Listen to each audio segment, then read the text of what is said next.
This is Christian Staples with Arctic Spas, and we've developed these tutorial videos to help you answer your questions about your Arctic spa 24 hours a day.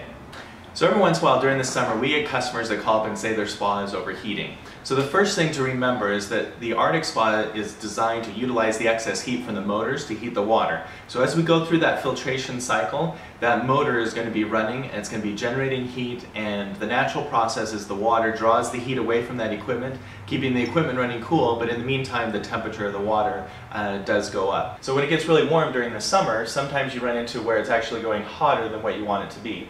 The other thing to keep in mind is that the Arctic spa is really designed to run at 100 degrees or above. So if you're trying to run it down into the 90 degree range, the Arctic spa just is simply not designed to be able to maintain that temperature, especially when it's 100 degrees outside or something like that. Everybody always comes and says, my heater's stuck on, or the heater's always going. That is not the case. It's actually just the natural process of how the Arctic spa is designed to be able to utilize that excess heat. So if you're running into this where your spa is actually running hotter than where you want it to be, keep in mind also that the spa is really designed to run at 100 degrees or above. So if you're trying to turn it down to 90 degrees or something like that, the spa is just really not designed or capable of being able to maintain that temperature, especially during the summer months when it's quite warm outside.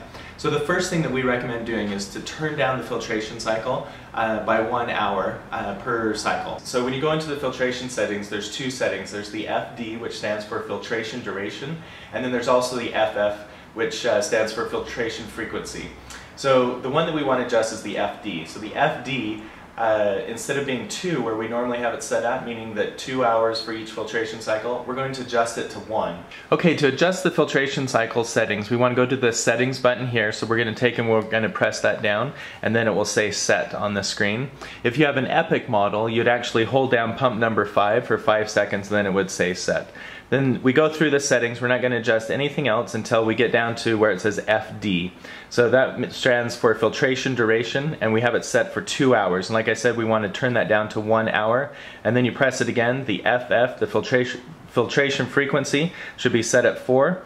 And make sure that's set correctly. And then at that point, you're just going to press that settings button again, and then it will start the filtration cycle up. So also, in some extreme circumstances where the filtration cycle setting adjustment does not work, you may need to upgrade to a louvered door.